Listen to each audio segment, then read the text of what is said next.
All right. So I'm hoping everybody can hear me. My name is Chaula Vora. I practice in Greenwich area for almost 6 years now. And I don't know if some of you might have already attended some of the lectures I've given on meditation in this area. I have upgraded. I think it's almost an evolutionary process, just as I grow in my practice and my understanding. Um, I want to give it back to the community to show what I have learned. And it's always a shared effort of learning from each other. Um, you know, 90% of all the diseases are lifestyle diseases. So we are excellent at sick care, but I think we really need to focus on healthcare and bring in lifestyle changes much more predominantly in our daily lives to live a more rounded existence. So let me start with the definition of mindfulness. Now, I often see mindfulness and meditation as being used interchangeably. I would like to think that mindfulness is a step that comes before meditation. Meditation is a little bit more um, um, plugging into a higher consciousness, for the lack of a better word. But let's see what some of the experts in the area define it as. So, mindfulness means paying attention in a particular way, on purpose, in the present moment, and non judgmentally. So, if you're drinking a cup of coffee and all your attention is just on the cup of coffee and not, you don't have running lists in your heads, then that's mindfulness. What is meditation? Meditation is a precise technique for resting the mind and attaining a state of consciousness that is totally different from the normal waking state. It is the means for fathoming all the levels of ourselves and finally experiencing the consciousness within. Meditation is not part of any religion, it is a science, which means that the process of meditation follows a particular order, has definite principles, and produces results that can be verified. So, if there's one thing I want to highlight at this moment is the fact that, a lot of times meditation is associated with that otherworldliness or it being esoteric or mythical, but it is actually it's pure science, meaning you you have principles which you can work on, practice, and come into this phase. Also remember, you cannot meditate, it's not a verb. The meditation comes to you, it's a noun. So you have to prepare yourself to get into this stage. So I'll tell you a couple of stories. I love stories.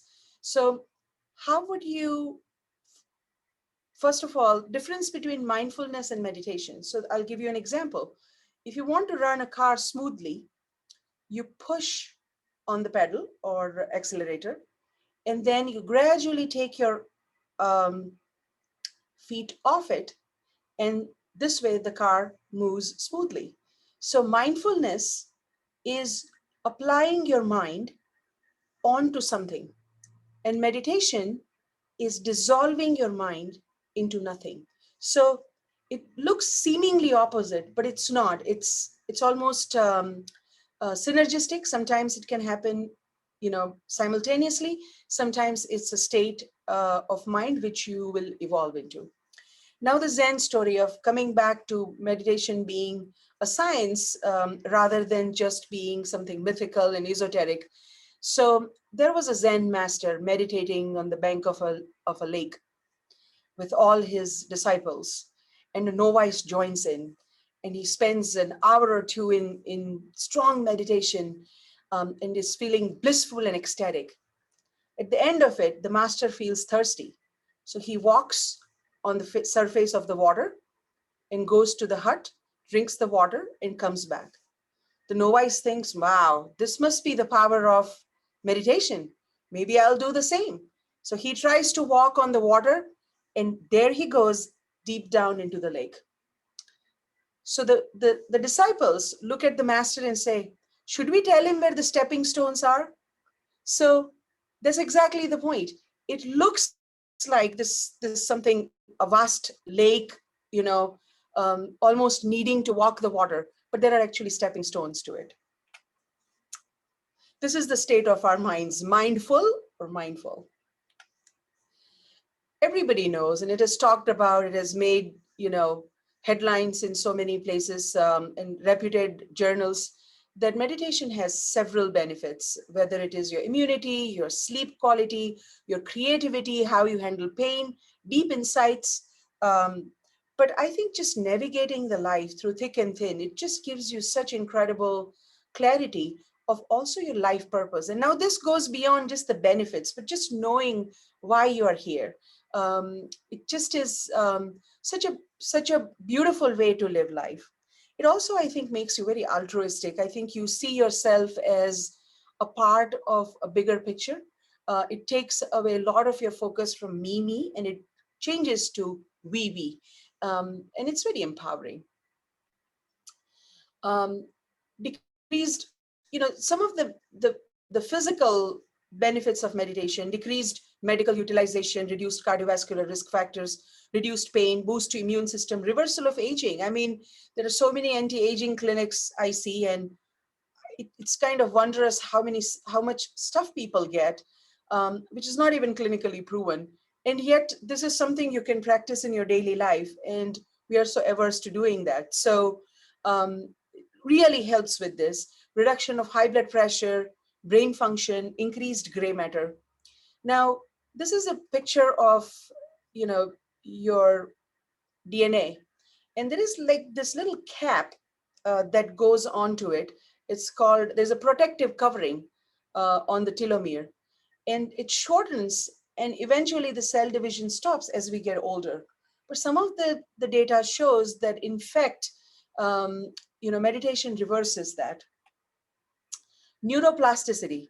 It is, I'm introducing you to this term because it is the ability of a brain to reorganize itself, both physically and functionally, throughout your life due to your environment, behavior, thinking, and emotions. The concept has been around since 1800s, but we are able to see it now from obtaining functional MRIs. So there are major centers who bring in people who meditate regularly and who are into regular practice, and they do functional MRIs to see the brain activity and see what different parts of the brain light up, or how does it affect it. And it's fascinating because you know, if you think about it, the influences we have to choose very wisely as to what goes on in our brain, and things we consume, not only just food, but also the thoughts and the negativity, and you know, stark opposite opinions or intolerance, and all the stuff that we imbibe within us is affecting our mind. So it's very important to almost, you know, work towards it, just as you work towards your diet for a better health. um, Plasticity, brain changes with meditation, different parts of the brain, um, and increases or decreases the thickness of certain parts of the brain. You know, there are parts of pain centers, for example, or there is an area called hippocampus or amygdala, and that stores your memory. So if you have had a bad experience before, you continue to view the world from that point of view. Or anxiety. I mean, half of the things we worry of, not half, I think 90% of the things we worry about never comes true. And I think part of the reason is we just go up to the amygdala in the lower part of the brain. We function at that level. It keeps firing at that level versus us using our prefrontal cortex, which has a better judgment, which tells us, all right, calm down. This is not going to go true, or this is not going to happen. Ability to go with the flow. I think that's just what the prefrontal cortex does. So people who meditate are actually showing physiologic changes in the brain. It increases the ability of neurons to talk to each other effectively. So essentially, you're not stuck with your brain. You know, we say, oh, that's just the way I'm wired. My family was like this, or my mother is like this. And so I think with that environment, we imbibe that way of living, but that's not something that you are stuck with. You can change it.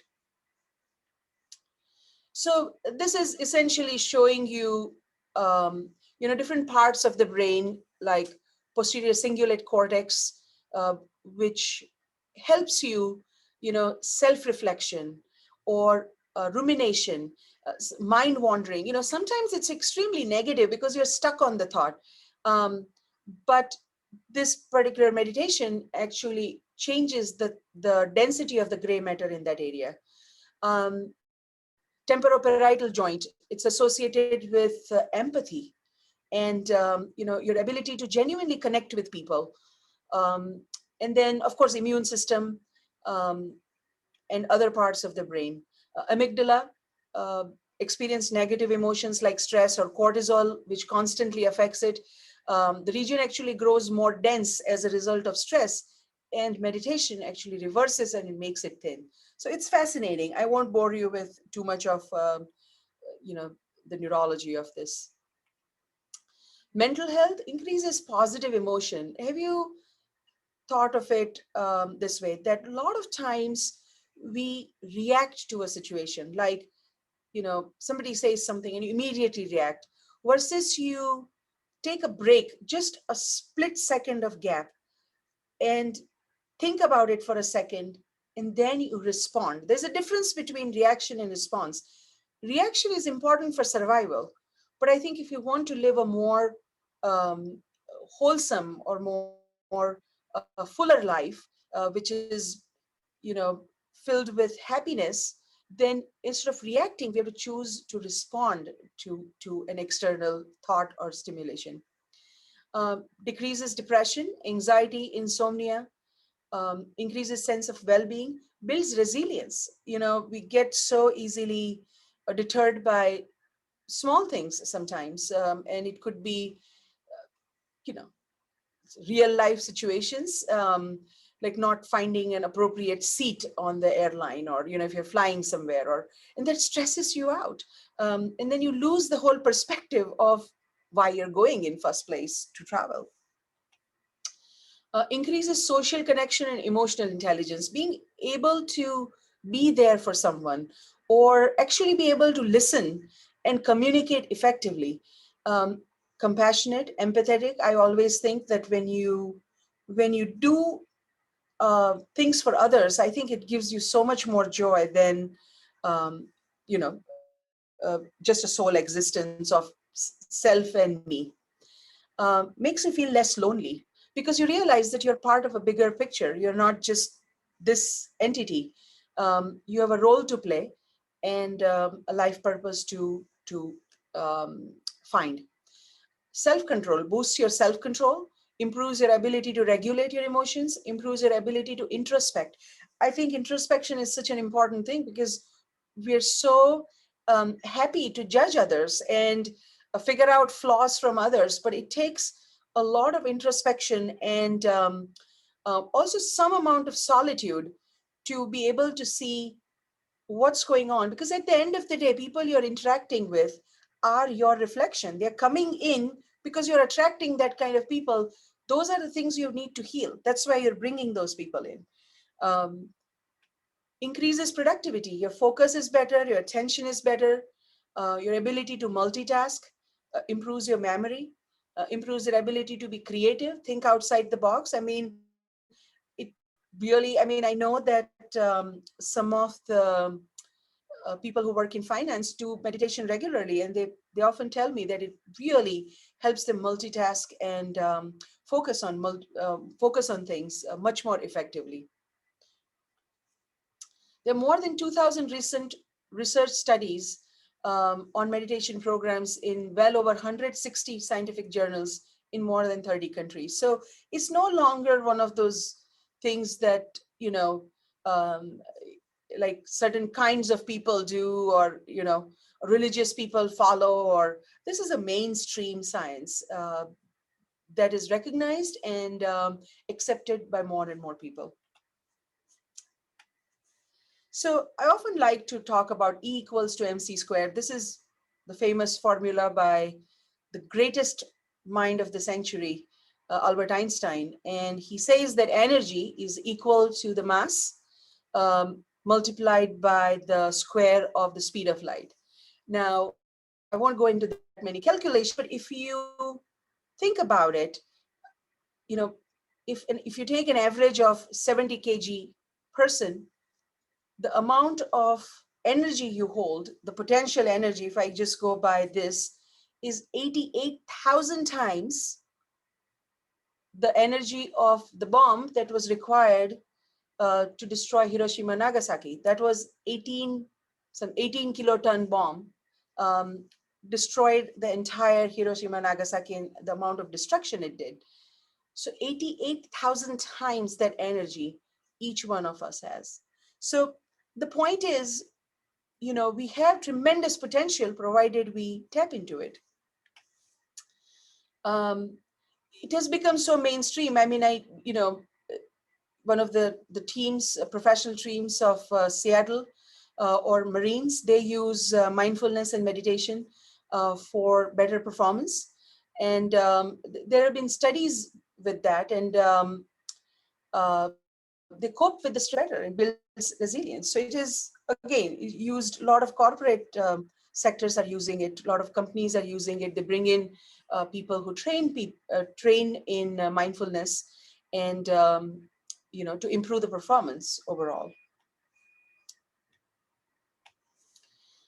Starting a mindfulness practice. So, one of the commonest thing I hear when I talk about meditation or mindfulness in my practice is, I don't have time. So that's number one. And the first thing I ask them to do is tell me what is an average screen time. And just on iPhone, there is a way to find out what is your average screen time for a week. I'm not talking about other devices or other places people browse, just on your phone.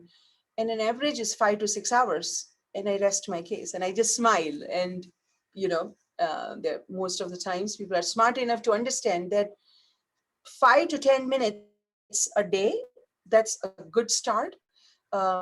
It should become a habit, just like you would brush your teeth or you shower. Um, Mindfulness or meditation practice should become a part of your routine. You have to find that little time. Um, Other things people often tell me is, I don't know where to start. So, just like anything else, you will have your own path. Um, some people do well on guided meditation. It's great to start because, a lot of times it will take you somewhere and then your mind will go take its own flight, and you would go into a state of consciousness where you are deeply connected to your inner self, and you'll be able to get such incredible insights that it's you would be surprised, like, how is this coming, or where is this coming from? And this is coming from a personal experience. Um, so starting there, I started with guided meditation. There is no shame in it. There is no right or wrong to it. Um, you start it and then see where it takes you. The key thing is you have to have an open mind. Like anything else, even the greatest scientist would first have a hypothesis, an open mind to say, okay, there may be a possibility. Then you go into the phase of experimenting. I mean, laws of physics, that's how the scientists do it. Then you go experiment it, and then you say, yes, A is equal to B, or hence I reject the hypothesis that A is not equal to B.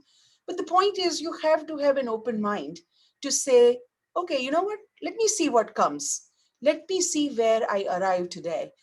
And when you start with that, half the battle is won.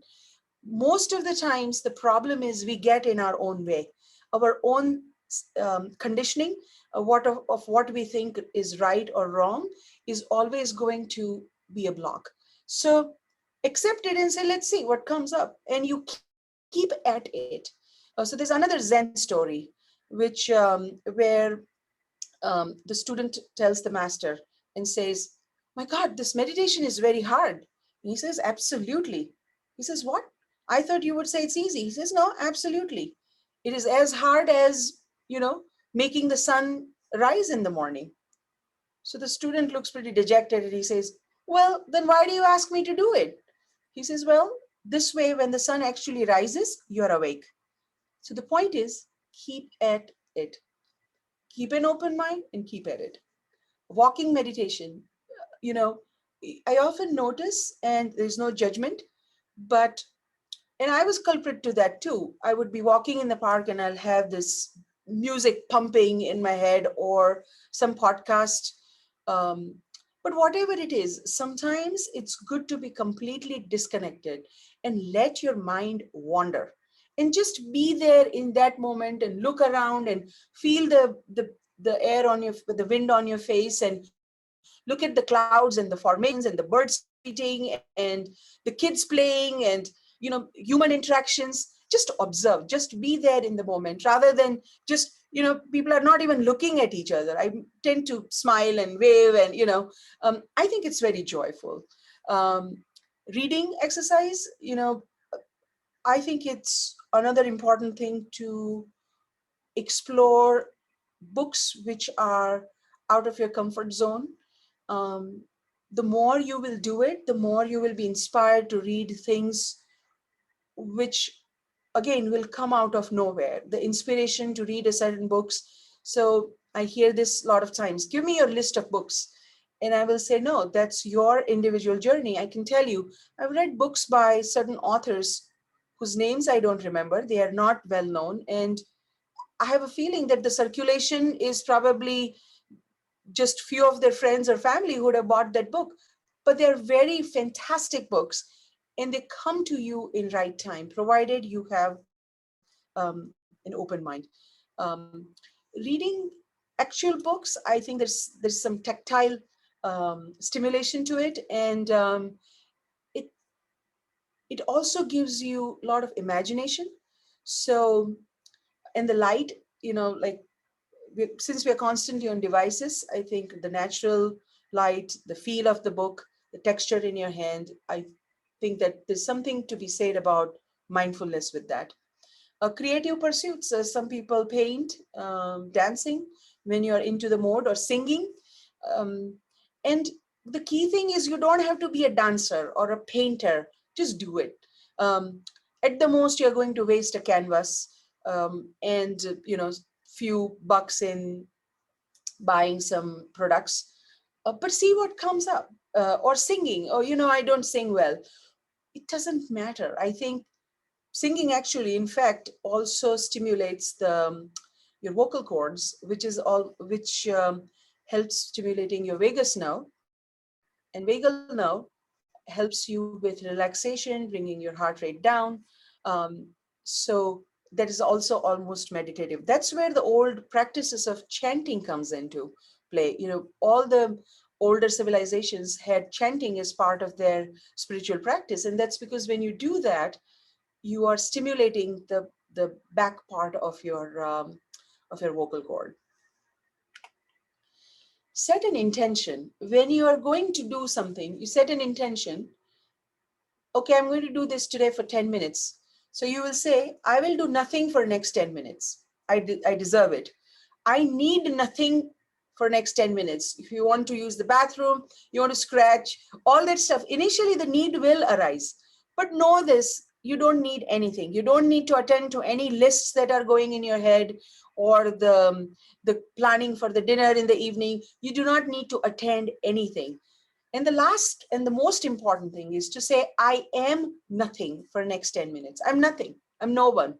All the sheets of identity we carry, I am Chaula, I am female, I'm a physician, I am from India, I'm American. Uh, all these complexities are essentially just identities. That's not the core of who you are. So connect with that true essence, which is always within you. 20 tips.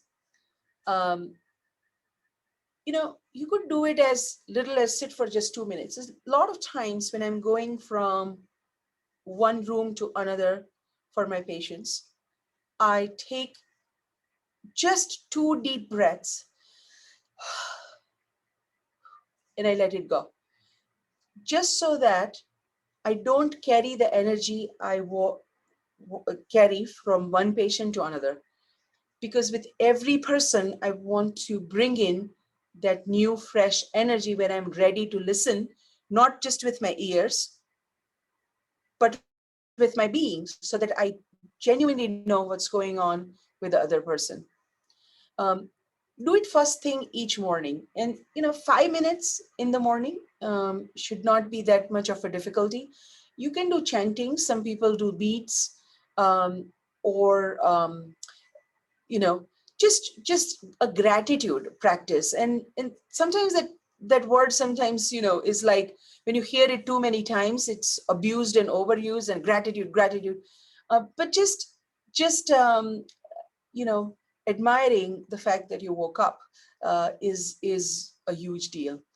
um, don't get caught up in the how, just do. There are, as I said, there are different ways to do it.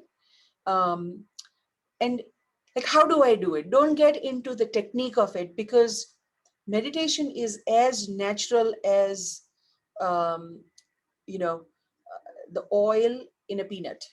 So it's an inherent tendency with all of us. We all have that. That is our core. What we do need to do is remove those veils. And that path is unique to everyone, and you will find it just by practicing. And wait, sometimes you will get the inspirations from whether it's which book to read or which people to meet, or it just is fascinating how that will work once you open your mind and set an intention and start out on this path of meditation. Um, Check in how you're feeling. I'm feeling tired today. um, Journaling, I think that is probably, you know a very underrated way to connect with things, and I think I'm going to talk about it today a little bit more. Count your breaths, power of 478. You take in the breath on the count of 4, hold it on the count of 7, and breathe out at the count of 8. I'm hoping to do some alternate nostril meditation at the end of this, provided I'm doing good on time. um, Come back when you wander. When you're going to do it, when you're going to start it, when you start it, you're not going to immediately go into this place of bliss or thoughtlessness, like where there is no thought or thoughtlessness. um, it's a process, and the mind would wander. But what you do is you come back gently to your breath, to where you are. They say, how do you tame a wild cow? And the answer is by giving it space. You let it run, and it'll come back. Another thing to do is you watch yourself or your thoughts like you're watching a TV.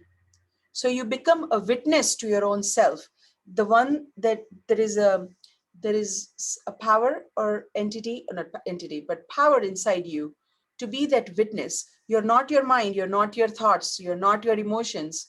You are that core that can witness and be in that place all the time. Develop a loving attitude. I have to do it. Now, that's not a good start for meditation or mindfulness, because you don't have to do anything. Again, it comes with a sense of an open mind, a little sense of surrender, and say, let's see what arises. I will fail. I'm not perfect. I mean, look at the amount of people who work so hard at it, and how many people really achieve that enlightenment. So you have to understand that we are frail, or flawed, not frail, but flawed humans. We live in this world full of tremendous amount of external stimulation, and we'll get there. So have a loving attitude towards it. You will fail, you will fall, but you will come back to it. Don't worry too much that you're doing it wrong. That's another thing. Oh my God, am I doing this right? You will know what is your right. Um, and I can't stress that enough, because it's such a unique path. We can, I can talk about the techniques, but you will be your own teacher. Uh, when you're ready, the teacher comes, and it will be, essentially, it is your own inner compass, or I call my inner GPS, which will tell you to read right things, to stay open to thoughts, even podcasts for that matter, that would bring in your inspiration to find your own path. Don't worry about clearing the mind. I think that's very overrated. I can't clear the mind. Well, if you could, then you are the greatest yogi. None of us can. The mind's inherent quality is to wander. It's called the monkey mind because it jumps from here and there. That is why some of the ancient practices have the beads. Um, and you chant on it, because what you're doing is you're giving your mind something to do. I think journaling also falls a little bit on that side, because when you're writing, and I said don't type, write with a pen, because there is a feel to it. The way your heart, your hand, your mind, your emotions, and your thoughts connect, you suddenly are into a phase. I mean, if you ask some authors, they'll tell you that sometimes they feel that, like, when they go back and read what they wrote, they feel like that's not something they could write. So your unconscious mind just comes through. So um, give something to your mind to do. It could be writing, or it could be beads, whatever works for you. Stay with whatever arises. A lot of times you might have uncomfortable thoughts that may come. Sometimes it could be annoyance, sometimes it could be pain somewhere. Um, Sometimes it's this like quick series of images that are going through, especially after being on, social media all day. So a lot will come, but you accept it, you amalgamate it, and let it come in. Um, get to know yourself. I think that's the solitude is like, and when I say solitude, I'm not saying lonely and depressed. I'm talking about choosing to spend some time with yourself. um, can't tell you how powerful that is. You have to almost celebrate it when you get a little bit of a time on your own. I know of people who have gone for their manicures and pedicures, and I'll get a phone call from some random person who I've not seen in 5 years. And I'm thinking, why are you calling me right now? It's because they're so desperate to uh, fill their time with something. You're scrolling down the phone to see, all right, who do I call? Fester in that solitude, celebrate that solitude, let that decay you if that's bothersome to you, and then you see how you will shine through the same thing. So so connect with yourself, spend that time purposefully with yourself. um, do a body scan. Some people do that, and it works amazing for them. Like, you go each body part, you lie down flat on the yoga mat or any mat, or even your bed, whatever is comfortable for you. And you just imagine each body part just gradually relaxing, starting from your toes. And you stay there, and you will notice, oh, my neck is a little bit stiff. And so you relax it purposefully. You get into this mode of relaxation and see how you feel. There are times you're going to fall asleep, and it will feel like you're asleep, and yet you will remember a lot of the things that you went through. So if you fall asleep, it's okay. It's perfectly okay to do that. Um, but as you advance into practice, you will realize that that's just the part of it. A lot of times, even though you think you're sleeping, you're not. Notice the light, sounds, energy, as I talked about when you go to walk in a park. Just observe for a second. When I'm working on my perennial in basket and my charts, sometimes I just look out of the window and I'll see the leaves moving, or the plants that are just outside my window, and how the flowers are now coming on, or the leaves are falling and I see one leaf falling. And it's actually it's such a nice break, even though I'm doing or working like million hours a day. Commit yourself. It's a no-brainer. Like anything else, unless you set your mind to it, it's not going to happen. You can do it anywhere. You could be, as I said, at work. You could be in your car. You could be in an airplane. You could be in a park. It does not matter. You can essentially do it anywhere.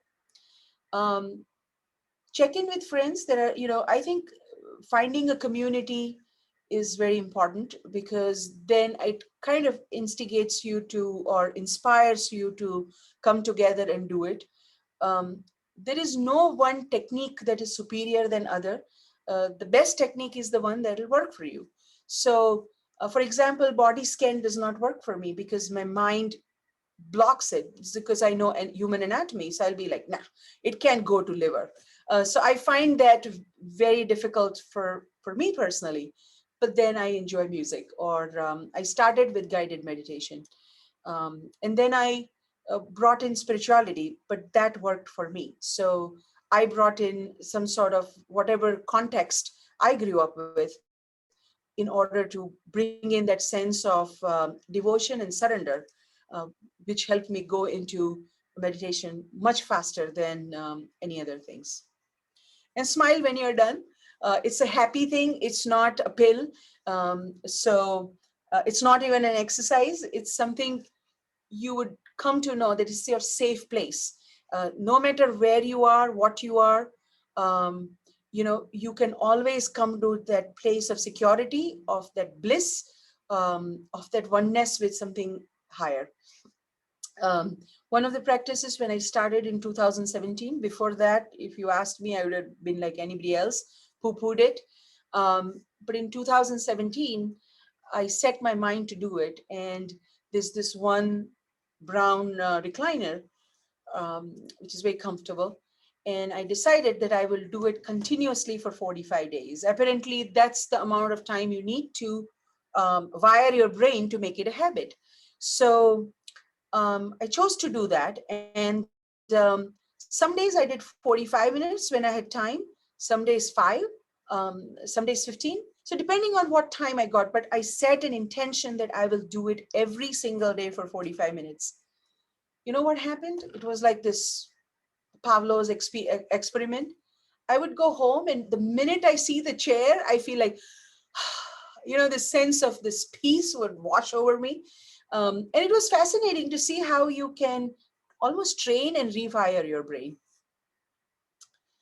Um, this is something new. I have brought it in, and this is nothing. I have no contribution to this except for I'm just bringing it to the forefront. This is a very ancient technique. It's a yoga, which yoga is not asanas and exercises. If you're familiar to it, yoga is the science of finding your true nature. And I said before that it's a science. And there are 8 steps to it. And I'm going to highlight the first 2 because once you master the first 2, the others I think are a little bit more easier. The key thing is to have the first 2 down. So the 8 steps is, first is restraints. Now, it's a little bit of an slightly negative connotation, but it is essentially the moral discipline or how you're going to interact with the world. The second one is positive observances. What sort of a relationship you're going to have with yourself. Third one is asanas. It's very popular. Yoga is very popular in West, and different postures and stuff. The idea is asanas essentially means your ability to stay put. And it's almost like, how do you weather the storm? By just staying put, and it'll pass. So posture, when you do certain asanas, you're focusing on your breath, and it just stills you. Your restlessness and the agitation, physical, that you feel in your core.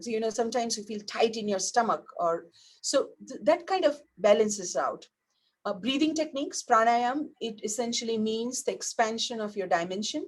So from thinking that I'm this limited me and my problems, you realize that things are not happening to you, it's happening for you.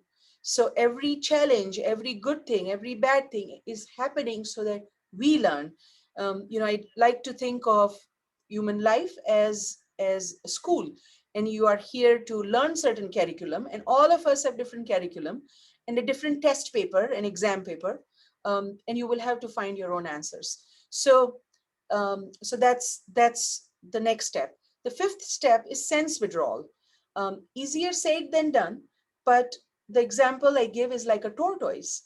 If there is something negative happening or a storm, what does the tortoise do? It retracts itself under the shell, and it's a survival thing. I think the amount of onslaught of information we have this day and age, some right, some wrong, use your discrimination and your judgment as to what you think you want to consume and what is completely not necessary or is not in alignment of your path. Focused concentration is the next step. You arrive there. That's what mindfulness is. Um, and then the next step is where I talked about meditative absorption. You just are dissolved into nothing. And the final stage is samadhi, meaning it's the phase of complete bliss. So some of it is, it looks like, oh my God, I sit here and I will suddenly be in that blissful state of meditation. That's not true. We have to practice this 8 steps, but the first two are probably the most important. How do you relate to the world and how do you relate to yourself? Once you get that in balance, other things start working or flowing naturally.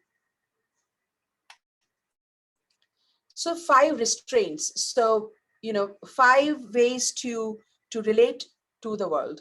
Non-violence, which helps us from harming ourselves and others, to kindness and compassion for self and others. Truthfulness turns us from lies and half-truths to expressing our uniqueness and authenticity. Non-stealing turns us from theft, theft of ideas, theft of knowledge, to having a confidence that what you need is within you. So you develop your new skills and new abilities. There are times you will have to say something and it's like, where is it written? Is it, published somewhere? But if the truth is arising within you, it would be timeless, non-excess, and non-possessiveness. Okay. So what I would, the best way to approach this would be to have a journal. And remember, you're training your mind. You go to the gym and, we do upper body and lower body and triceps and biceps, and we do different exercises. This is no different. So every week you will do one of it. So keep a journal, and, you don't even need to keep journal. Just observe your reaction and just check with yourself.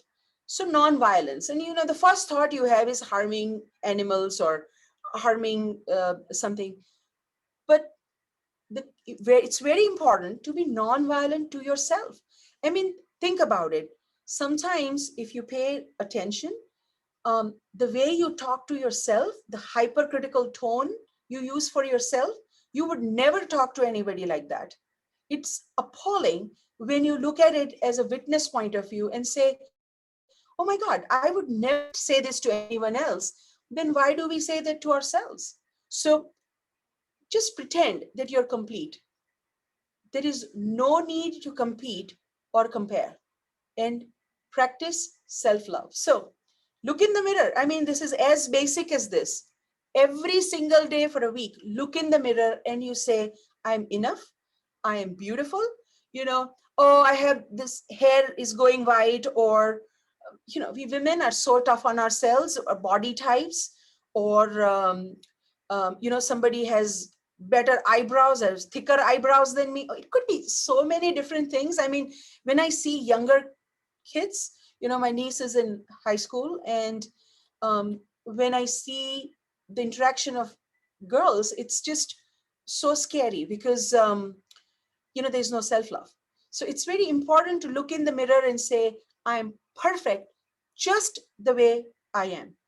Practice it. It initially it'll feel like weird and awkward, but then you do this every day and you say, I'm beautiful just exactly the way I am. I'm given this body and I'm going to make the best use of it.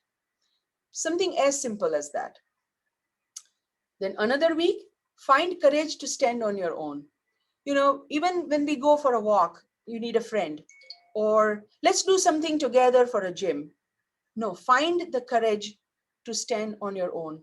Have your own opinion. At the same time, we don't need to be, debating in a negative way or wanting to prove anything wrong. but have your own say, your own stand. Try going sometimes to have a coffee by yourself, or walk in the park by yourself, movie by yourself, even dinner by yourself. Try it. It will feel very strange initially, but then you get used to it and you come into your own, and it's so empowering. I can't tell you. Traveling on your own, another extremely cleansing thing. But this is how you're going to relate with the world. Find a balance. It's very important to have diverse opinions, um, and learning to encompass or bring in and accepting different opinions and not letting it bother you, um, or even finding a balance between what you take from others and what you give others. So balancing in different aspects of your life, find a balance. So keep a journal. Say, are you feeling balanced today? Have you been able to give as much as you receive? Find a balance. This all comes under non-violence. You would think non-violence is like just harming others, but no, I think a lot has to do with yourself. Truthfulness. Observe when you're nice versus real. So 1 week of just this. Am I being nice or am I being real? And you don't have to be um, harsh about it, or say, I don't think so. Like, that does not make it real. Real could be an opinion, but it could be also, given in a way that it is like a constructive criticism. So you don't have to always be nice. Say you don't want to go somewhere and you have friends who invited you out for dinner and you don't want to do it. Are you going because you want to be nice, or are you going to say, you know what, I think I'll pass today? So your ability to constantly observe and nurture that is practicing truthfulness. Self-expression. Express yourself in form of writing or poems or art or craft or whatever works for you, but express yourself. Slow down. I think that our life goes on like so quickly and rapidly and fast, and we have things planned for several weeks, and our calendars all filled up and chalked out. Take a moment and sometimes choose to do nothing and just lounge around, and that's perfectly okay. um, Observe ideas that have now become archaic. We all have conditioning. Observe what works for you, what doesn't work for you. It could be even some practice, like, um, I don't know, it could be like you grew up thinking breakfast is extremely important, but your body does not do well with it. Your metabolism doesn't kick in and you don't feel the hunger till like 10. So then that's fine. So let the so there is no right and wrong. The right is what arises from within. So ask yourself, is this practice, whatever it is, or this ideology or these thoughts, are they archaic or they are serving me? Non-stealing. Now that's another interesting one. Observe how you steal from others by one-upmanship, time, attention, not being able to celebrate other success. Observe it. And it's this is all human. So this is teaching you, how do you bring in balance with the world you interact with. We always want to talk about ourselves, rather than also hearing from somebody. So observe if you steal that joy from someone. And if you're doing that, then you gently correct it and learn to be a forklift, lift others. I think that brings you greater joy. But this sounds like, when I was making the slides, and it's like a little bit shameful. All of us have this. So there is no judgment. Every one of us has these tendencies. The idea is to recognize it and rectify it. Observe how we steal from earth and our future without returning something of equal value. The amount of waste we produce, we buy things rampantly, and then we don't even use it. Do we recycle? Do we plant? It could be small plants. First thing is, if you don't want to do that, at least stop wasting. Be mindful of it, because we have to, whether we like it or not, we have used up the resources of this earth. We have plundered her, and we will face the consequences. So be thoughtful about sharing the resources, And we all are culprit, every one of us. If you are breathing, alive, and walking this earth, we are part of it. Live as a visitor and enjoy without owning. Try this practice too. Going to the parks or free concerts or libraries or watching a sunset. We are very blessed to be in this area where we have everything. Um, and be a visitor. Go to the library and read books and just experience that, because it does not belong to you. And yet here you are with so much beauty and so much joy and so much positive stimulation. Enlist your goals and dreams. I say dream, dream, dream, dream, dream. It's very important that we don't let just our daily lives and routines steal from us our ability to wool gather, to dream big, to to imagine. So bring those qualities back in, and that's how you're going to interact with the world, by coming into or bringing some more time to yourself. Non-excess.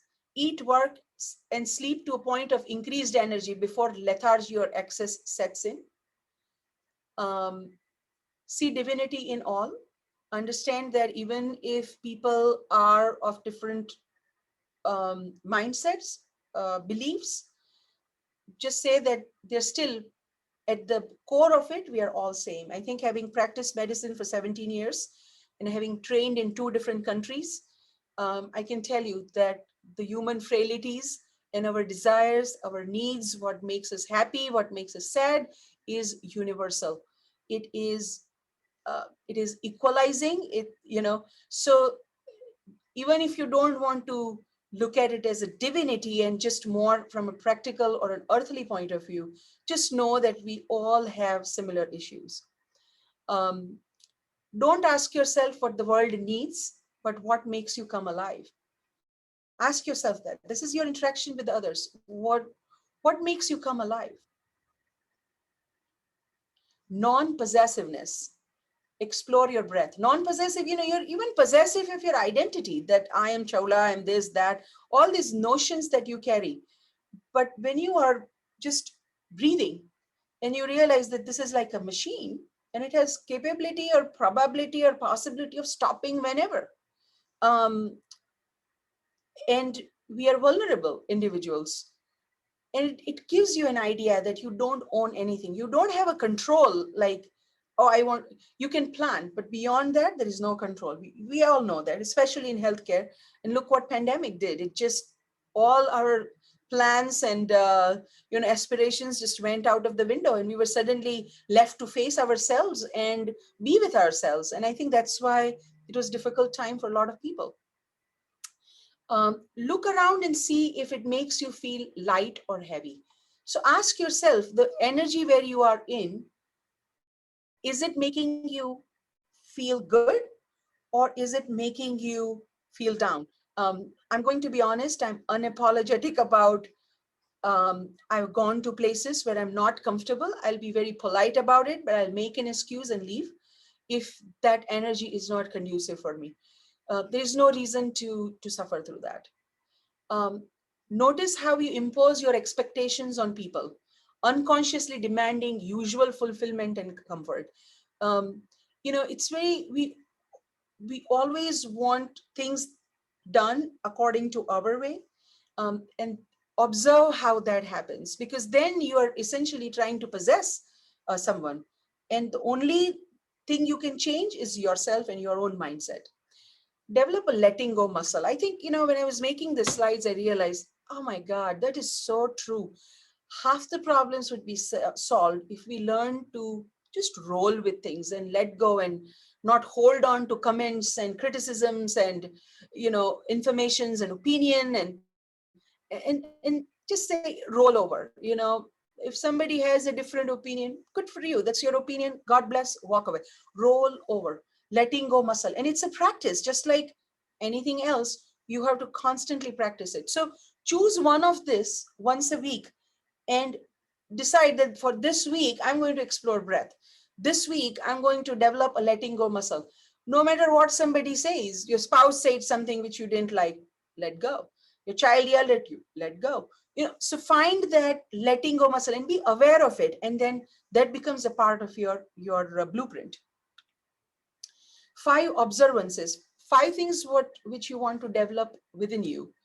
um, Cleanliness. Now, it sounds that it's a literal meaning from a Sanskrit word called sauch, um, meaning cleaning. And I think cleaning is not just, the physical act of cleaning, but also what we are bringing in. So notice diet and lifestyle that makes you sluggish, internal versus external cleaning. So, as I say, they're not just external, there's also your insights. Diet and lifestyle, you're sleeping too little, you're up till 12 or binge watching Netflix, and you feel like crap, essentially. So prioritize sleep. That is as simple as that. Prioritize sleep. When you say, well, for me, I have an alarm for 9 p.m. No matter whatever I'm watching, 9 p.m., TV goes off, and I do my ritual. That's the way it works. So you have to bring in that practice and prioritize it. A lot of times I have friends who call me after 9. People who know me know not to do that, but if they do, I don't pick up the phone, because next day I cannot be myself if I've not slept enough. So you have to honor that about yourself. Purify thoughts, beliefs with use of journaling, podcasts, friends. Be open, and come up with a more lighter, all encompassing worldview rather than polarized views. Leave yourself alone. You're constantly on your own case. I need to do this. I need to do that. You know, leave yourself alone for a little bit and just go with the flow. Try it sometimes, like no agenda, no plan for the entire week. See what happens. This one is interesting. Eat orange for 30 minutes and see this time slow down. Sometimes there is this mindfulness course, and I did it just once for out of curiosity, and they gave me one cranberry on my palm, and I had to eat it over 15 minutes. I'm telling you, I don't think a cranberry has tasted as good ever in my life. So pay attention in the moment. Whatever you are doing, pay attention to that and see how the time just slows down. You'll feel like you've been at this orange for like 1 hour, So contentment. You know, uh, these are some tough ones, but I never said it's an easy path. So notice when you're looking for contentment outside, notice how much energy you expend towards what you enjoy and avoid what you dislike. So find that out and find a contentment. We have this beautiful life, but then you go to a friend's house, you see their gorgeous home, and that's it. All the content, all that happiness is evaporated in second. No, be happy within. Everybody has their own journey, their own unique paths, um, and their own unique challenges. So everybody gets it equal. If you know that, you will be content. Take responsibility of your emotional disturbance and trace it back to yourself. Ask yourself, why do you feel this? Why are you angry? Or, for me, I'm a perfectionist and I expect that. And then then I realize that, okay, well, I am too much of a perfectionist. So I have to tone myself down and, bring that energy within me. Practice gratitude and non-seeking. I think the classical view is we always go outside to get things. If you want something done, you need to work towards it. Try embodying the feminine principle and say, whatever needs to come to me will come to me. It will find its way to me. It is so empowering. It's very, very powerful. And you will realize that somehow the influences, the inspirations, the interactions will just arise, and you will be where you need to be. Self-discipline, remember the tough times and how you survived. So 1 week of just that, find all the difficult times and see how well you did. Also find all the times you worried about and nothing materialized out of it. Practice nourishing your essence, and that could be playing a violin, or interest in astrology or astronomy. It could be anything.